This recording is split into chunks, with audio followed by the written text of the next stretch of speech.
with that, I'd like to say welcome to Washoe Life, a very musical Washoe Life today. I'm your co-host, Nancy Lewinhagen. This is brought to you by the Communications Division. And I'm Bethany Drysdale, and this is a very exciting podcast for us. I mean, I'm just in awe of our guest today, our guest, Phil Campbell. Say hello and tell us a little bit about yourself. Thanks for joining us today. Thank you for letting us be at your home. Oh, no, it's fun. So, a little bit about myself. Well, I guess I can talk about musically. And he lives in Northwest Reno, by the way. Yeah, we're in my house right now. We talk about people in your neighborhood who are making a difference in our community before we really get to learn all about you. And Phil is one of those people. We're so glad. I'm flattered. Thank you. So, I like to play piano. Any talent I have came straight from my dad, who was very musical. He played piano, he played guitar, he played ukulele.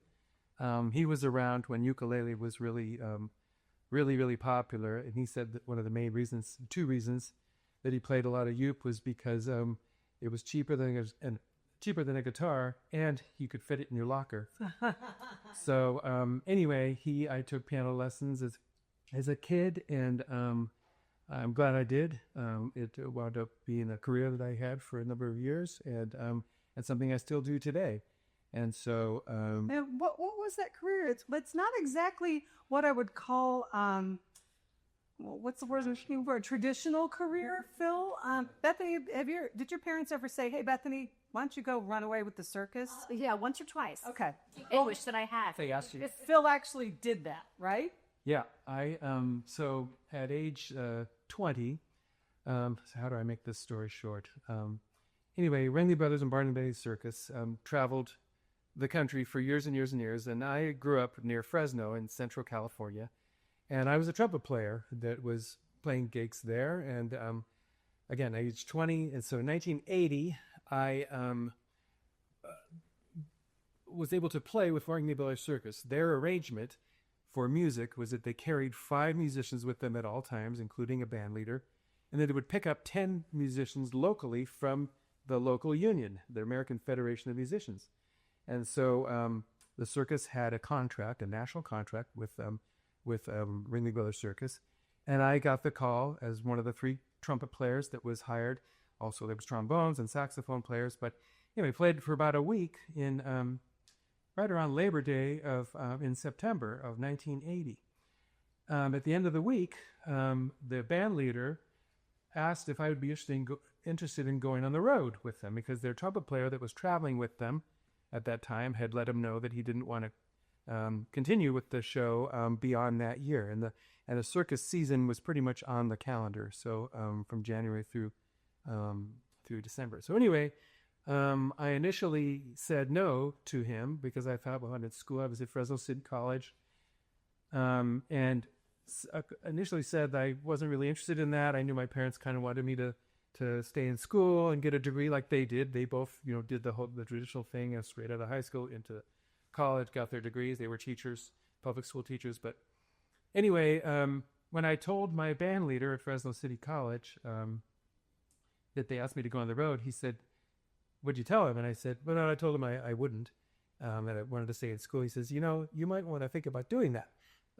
Even if you do it just for a year or so, it'd be, real education. You get to see a lot of towns, throughout the United States." And but anyway, thought about it, called the guy.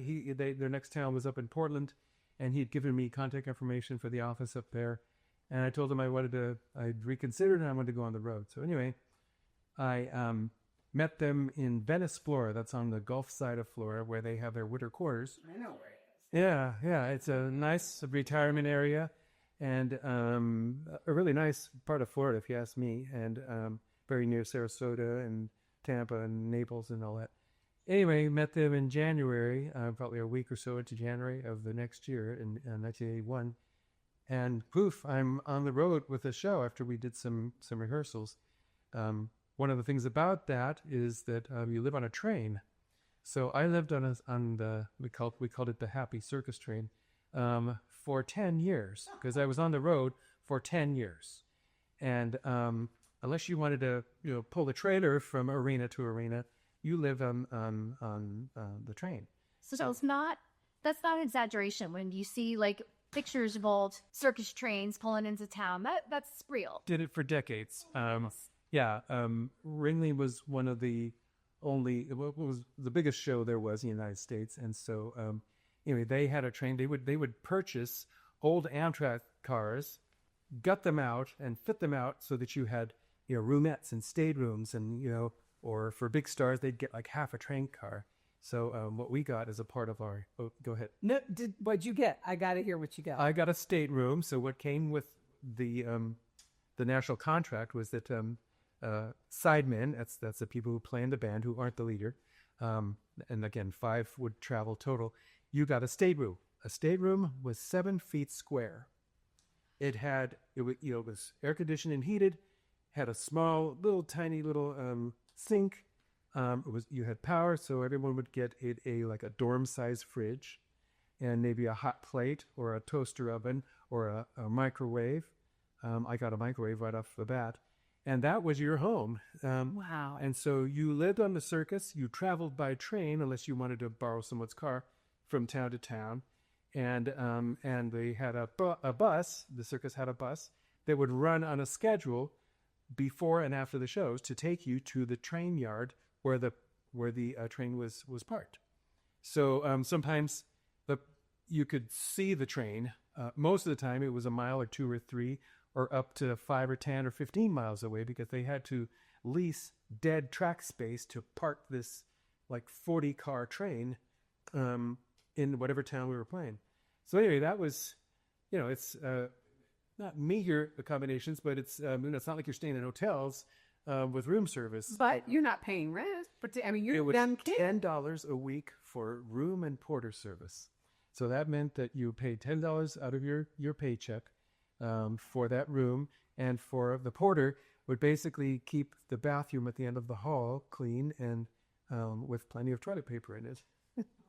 And so, where was your piano? So I played trumpet. Oh, that's right. I was in the band. Okay. I was in the band, played trumpet, and because the people that would travel with the show was a band leader who always played trumpet, a keyboard player who played a big organ or a fancy synthesizer, a bass player, what else?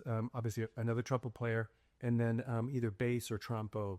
And then you hired everyone else to make a 15-piece band. You picked up 10 people in every town, all union members because it was a union gig, and that specified what you got paid, and they contributed to a pension and all that stuff. So anyway, after a couple of weeks of rehearsal, we headed out on the road, and headed north from Florida, up into Carolinas and Virginia and Savannah, Atlanta. You told us how many shows you did a year. Yeah, we did about 500 shows a year, and so Are you excited? I don't know any show that does anything close to that. 500 a year. Yeah, we would have the average number of shows per week were kind of depended, but the shortest dates were about 2 days, so you'd go and play 2 shows on 2 days. So that's 4 shows in 2 days, and so like a real typical schedule would be if you're playing some small towns, you'd have Monday off. That was a travel day. You'd get into town whenever you got into town. Then we'd rehearse the band, the local musicians, and that would be, say, at 10 in the morning. And then you'd have a show at 4, at 8. And then the next day, a show at 4 and 8. And then off you go to the next town. And then that next town would be Friday, Saturday, Sunday. You'd always have shows on the weekend, of course. And Saturdays always had 3 shows. Always. Oh, wow. So, and occasionally you'd have 3 shows on Saturday and 3 shows on Sunday, and that they would call a 6-pack, which is tough. And these shows at the start of when I was on the road, it's 3 hours, every bit of 3 hours with a 15-minute intermission. And musical throughout, I'm sure. We're playing all the musical accompaniment to the show. Nothing was on tape. It was all us. So it was a tough. I remember it was tough as a local. And a lot of music was very fast. Hey, hit us an example. Oh, well, there's Thunder and Blazes,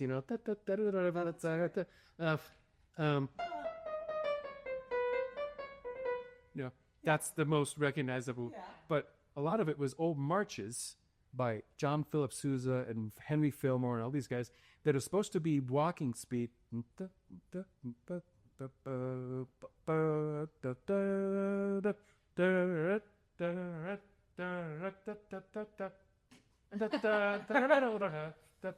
So I feel like I'm at a circus. but we would play those super fast, especially if you were accompanying, say, a clown gag or teeterboard artists. You know, people that are boing and they flip up on top of a stack of people. So, or an acrobatic act.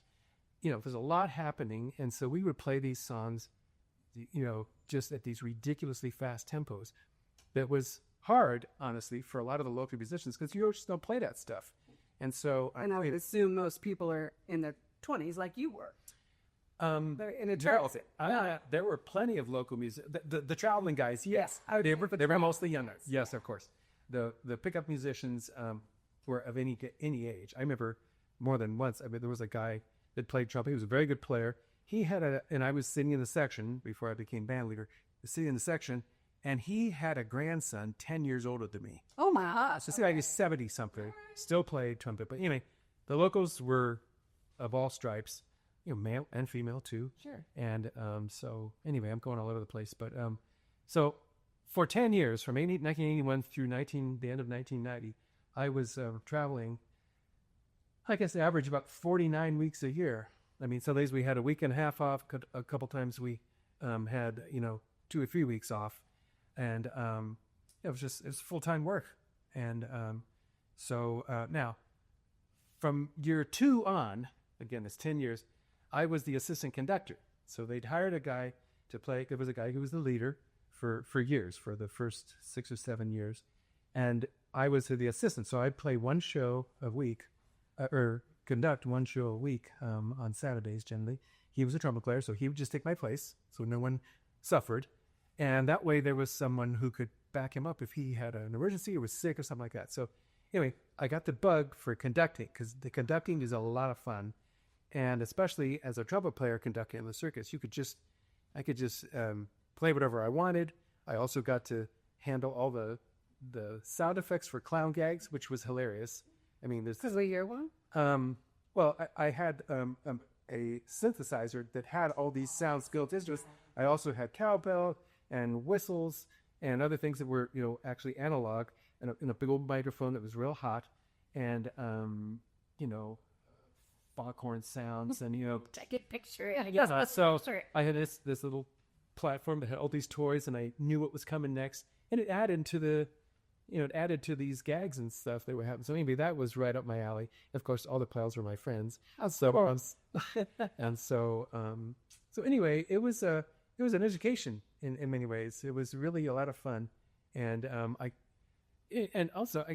met musicians in every town, and after a season or two, I knew who was going to be playing. Sure. So these guys were only too happy to have me over or take me out or just hang out. And it wasn't so that I could get free meals. I mean, these guys were nice working musicians that were, they all had lots of questions too, and so it was a lot of fun. Did you have to sell your family on this? Like, hey, mom, dad, My mom cried. stay with the circus. My parents, the last show that we played in Fresno in 1980, I ran up on intermission to talk to my guys. We had 15 minutes, so I ran up there and I said, Ronnie Drumless, and he was a guy who was the band leader side. I said, Ronnie asked me to go on the road, and for the next year, and she said, well, what did you tell him? I said, I told him I was going to stay in school. She started crying right then because she knew I would cave and get on the road. So anyway, yeah, I'm sure they got a lot grayer knowing that I would. This is way before cell phones where you could just call someone anytime. I had a calling card, an MCI calling card, for a decade, and had to find a payphone to call my parents. Yeah. So if they had to get a hold of me, they could have through the offices of the show, which was near DC. But they were dependent on me to call them. Let them know what was happening. But they do, but not professionally. They were My dad taught Spanish, for years and years and years. My mom taught, they called EH back then, educationally handicapped kids in a elementary school. And so, but no, they never gaped, they never played as their career. My mom, she said, I play the triangle, but my dad, he was always just kind of he liked to play and would play with friends. I mean, I've got pictures of them in college when they were dating. There's my dad on the piano playing, probably Peter, Paul, and Mary or something. Yeah. And so. Well, we do have to do one more family connection since we're talking about family and the circus. The circus came to Reno in 1988. Mm-hmm. So you were with the circus. I was on the show. And you have a sister in town who many of us know as a reporter. Her name, she's now with the school district, but Vicki Campbell is your sister, and she spent, obviously, I don't know how long she spent at KRLA Channel. 25 years. 25 years, yeah. And she interviewed you. Yeah, so we, the show came out, the unit that I was on came out west, and we played Reno for the first time, I think, in 40 years. The show hadn't come. And they went to Lawler and set up there. So this is 1988. This was the first year that I was the band leader. I was the band leader for 88, 89, and 90, and then I got off the road. 7 years as a band member and nearly a year as conductor have found Campbell spending 10 weeks at a time in Madison Square Garden and mere weekends in the smallest of towns. And I've been on the road for so many years now that I have friends in every town, and so it's like the road is home now for me. So anyway, she interviewed me. So she had a cameraman. And, she had I can't remember if she hooked me up to a mic or if it was like this. But anyway, she talked about, it was a great, this was on the day that we were going to rehearse. So maybe an hour or two before we were going to rehearse the local musicians.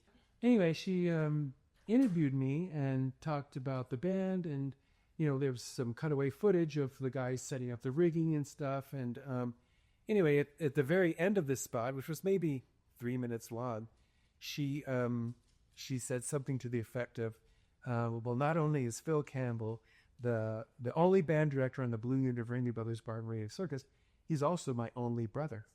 By the way, it's no coincidence that Phil Campbell and I share the same last name. You see, the one and only conductor from Ringling Brothers Blue Unit Band is also my one and only brother. So she saves the little punchline at the end, and she found a picture of us when we're like, I'm a year older here, we're like 3 and 4, or maybe 4 and 5. On Halloween, and I'm a cowboy, and she's like a little leopard or something like that. We're holding each other, giving each other a hug, and so it was of course it was probably cutest for us, but it was a fun little bit to do, and so and then you end up moving back to Reno. Then that's right. When I got off the road, I was in the Bay Area for years and met my wife. We got married 5 years after I left the road, so she didn't really know me as a working musician so much. Although I played it when the show came to town at the Open Coliseum and also the Cow Palace. And so, but I kind of come full circle. I'm one of the sidemen again. So anyway, I think Jan came to one of the shows that I was. And that was pretty much when I stopped playing trumpet. So anyway, trumpet I don't play anymore. It's hard. You don't just stop playing trumpet and then pick it up and sound good. You have to have your chops together. But a piano to me is more fun because you can accompany someone. You don't have to be part of a band. Yeah. And so. I mean, you have this beautiful piano right here in your living room. I imagine that this is quite a lively place to be on a Saturday night. Well, you're giving me more credit. Maybe a few weeks before Christmas, we sing Christmas songs, and do a few other things, like name that tune and can you play this, and I'll massacre it and try to play along. I'm really glad to know that. Not come to find out, Phil, you do this at hospice. I mean, I do, and really kind of the same thing happens. So it's not too different.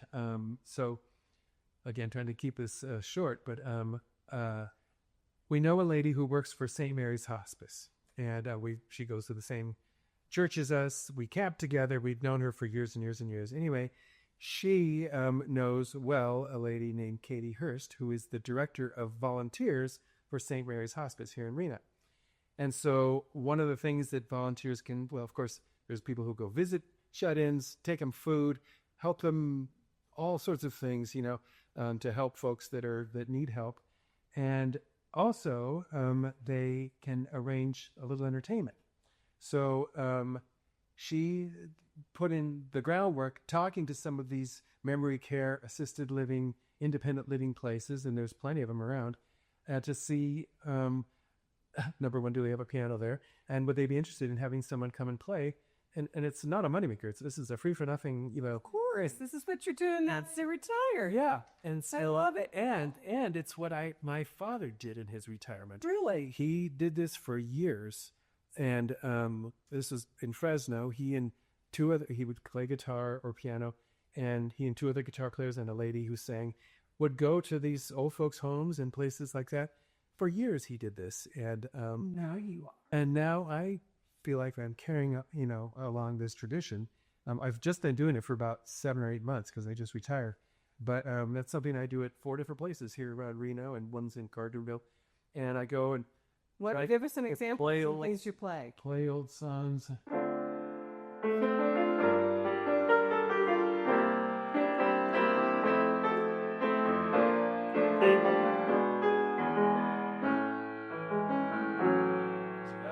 That's an old song. I think it's All the Things You Are by Cole Porter. This is right up many of these folks' alley. That's like from the 40s or 50s. And so I played some standards like that. I played Billy Joel, Elton John. Do they ask for TV show things? True. They don't ask for it. Does No, they don't ask for it. But, well, now that I've been to some of these places a few times, they're like, let's do Name That Tune. It's hilarious. Yeah. And so we'll do Name That Tune. And that'll be movie themes, TV show themes, jingles, little bits of music for advertising. And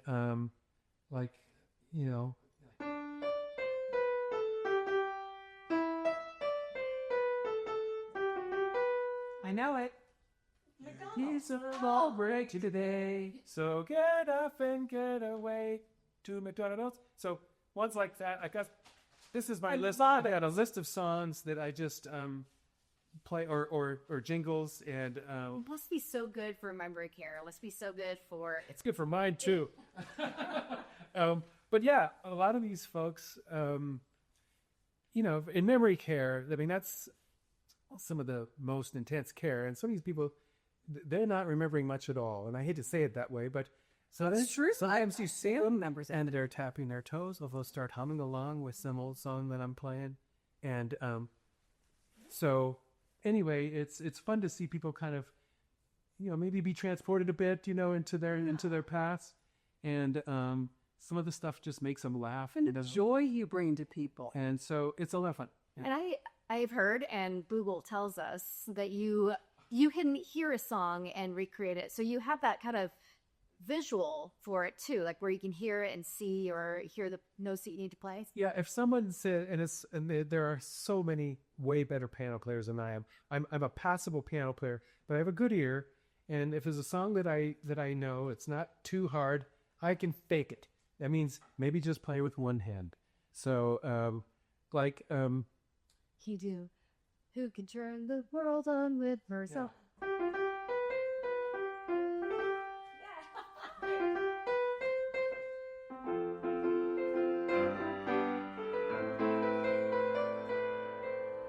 So I can play with mistakes. So that's I know. Throw my hat. See how addicting this is to be with Phil? Yes. You bring joy to so many people. You love it. Do you have another one, Bethany? Oh gosh. I was trying to remember, so I won't be able to sing it. The Patty Duke theme song. Fred and I were trying to remember that the other day. I don't remember there. How do you know the Patty Duke? I told you I grew up on Nick at Night. Okay. I know all the black and white stuff. I don't know anything from, Black Dick. Suppose you could do Dick Van Dyke. Yes, See ya.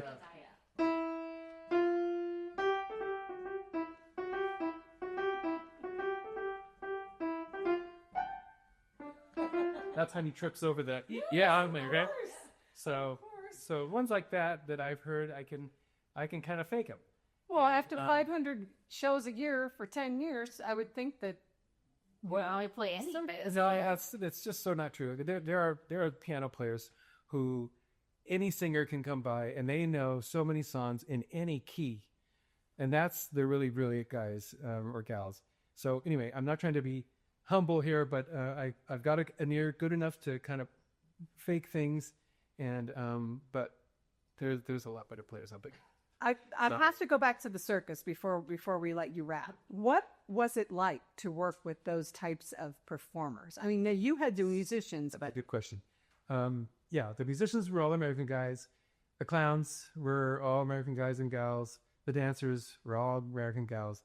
But the acts are like the UN. We had everything from Chinese acrobats who were here for just 6 months at a time, so they don't get too accustomed and want to leave and defect. And then a lot of Eastern European folks.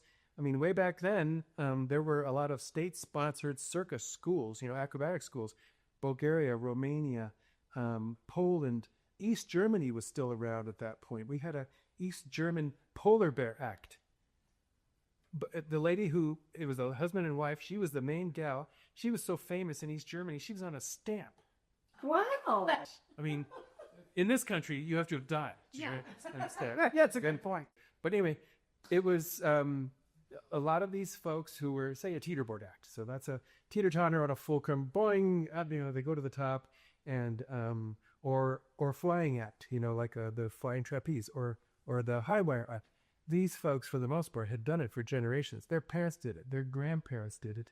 And, that's what they did. And had been in circuses all over Europe, of course. And so... Are they on the train with you? Most of them are on the train. Not with you. I've been, yeah. Big troops of acrobats and stuff like that. They didn't make a lot of money. They were happy to come over to this country, and I'm sure they saved some money. But they were living on the train. They didn't have the money to get a truck and pull a trailer and park next to the arena, which was that was the high end bit. Is if you had a trailer and you could park it right at the arena, hook into their water or power. Then you were living in Taj Mahal land, So anyway, it was a very it was like about a 300 person international city that would move into town and set up for whether it's 2 days or a week or 2 weeks. Our longest stay was in Madison Square Garden. We would play there for 2 months. 2 months at Madison Square Garden. It was wonderful. We parked the train in Queens. We would take the subway into work, about 5 stops, and it's Penn Station. Is where Madison Square Garden is. I was a kill to be on that subway with you. That must have been hilarious. It was, that was my favorite stop by far. I grew up in a little town outside of Fresno, so New York's like the opposite of that. And I could, go and see a Broadway show, or like a matinee or something, or hear a musician that I had records of, any night of the week.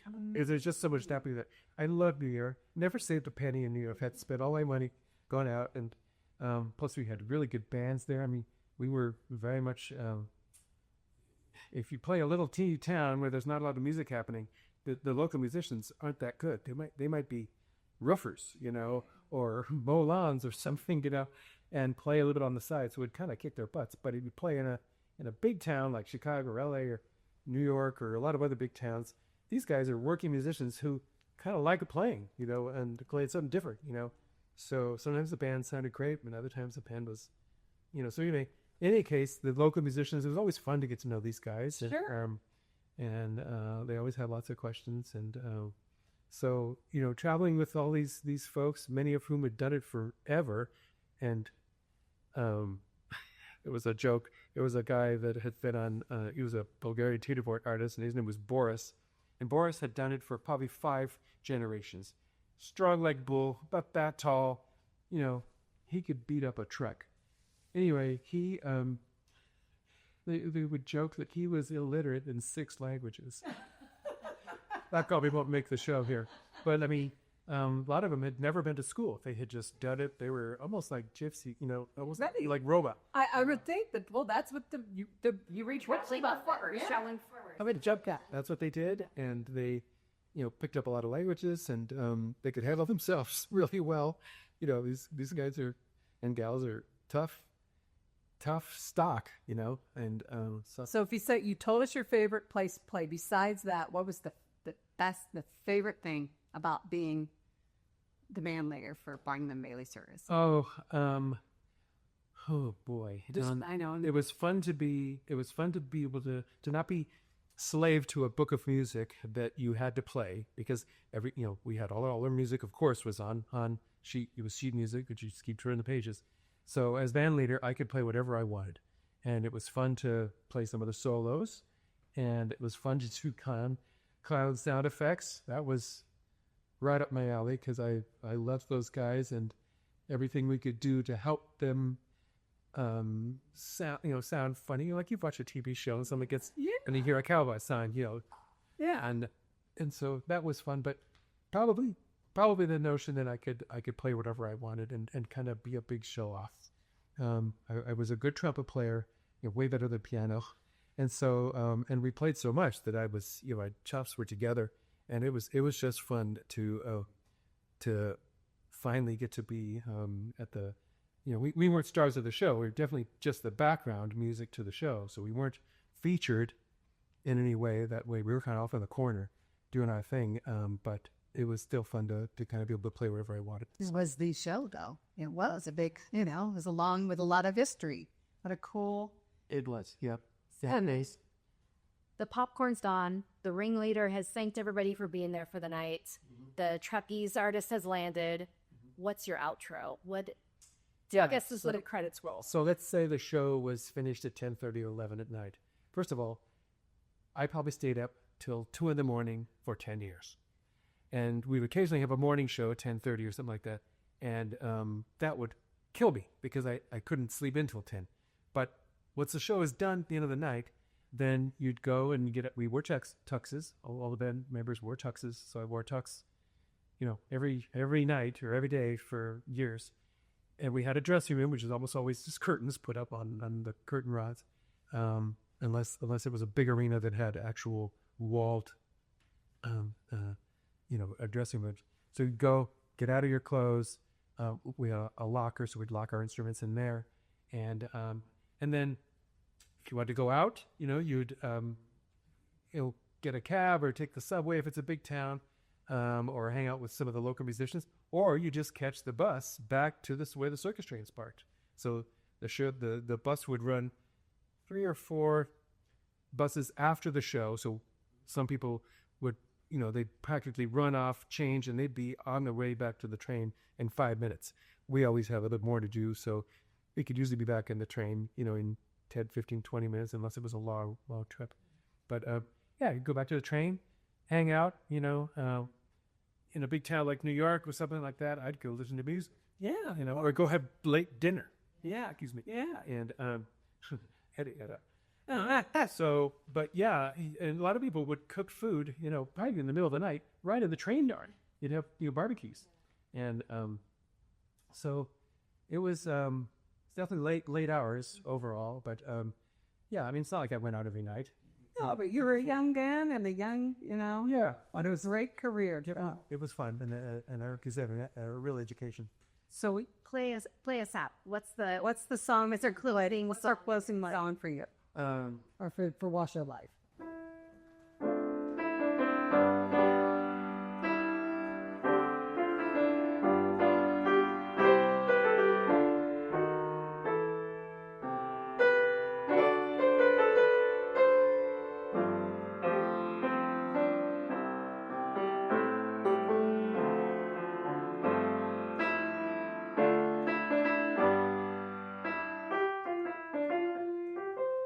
As time goes by. Yeah.